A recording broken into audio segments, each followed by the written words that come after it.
నా rough sheet కొట్టుకొచ్చి మీ దగ్గర గాలికి అక్కడ ఉన్నటువంటి పరిస్థితులకి కొట్టుకొని వచ్చి మీ దగ్గర పడింది అనుకుందాము. తెలిసినా తెలియపోయినా కొంచెం ఆ షీట్ ఇవ్వరా అని అడుగుతాము.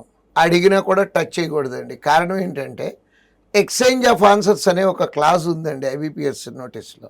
ఓకే. అంటే నా రఫ్ షీట్ మీద నేను చేసిన ఆన్సర్లు ఉంటాయి, అది మీ చేతిలో ఉంటే మన ఇద్దరిని బార్ చేసేయచ్చండి. ఎంతకాలం బార్ చేయొచ్చు? Any mistake 7 years.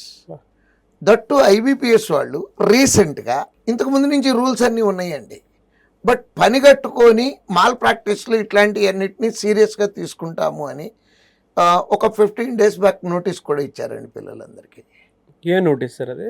అంటే ఈ రకంగా ఏ రకమైనటువంటి తప్పులు జరిగినా సరే, చేసే తప్పులు ఏంటి, ఈ చేసే పనిష్మెంట్లు ఏంటి అని నోటీస్ రీసెంట్ ఒక 15 days బ్యాక్ పబ్లిష్ చేయడం జరిగింది. కానీ ఈ రూల్స్ అన్నీ కూడా ఎప్పటి నుంచో ఉన్నాయి. ఇంతకుముందు ఇంప్లిమెంట్ చేసి ఉండకపోవచ్చు, ఇప్పటి నుంచే సీరియస్గా ఇంప్లిమెంట్ చేస్తున్నారు. Okay, that is comes under malpractice. Yes, malpractice. Malpractice in the sense 7 years bar. 22 సంవత్సరాల పిల్లోడిని 7 ఏళ్ళు బార్ చేశారంటే 29 ఏజ్ అయిపోయింది.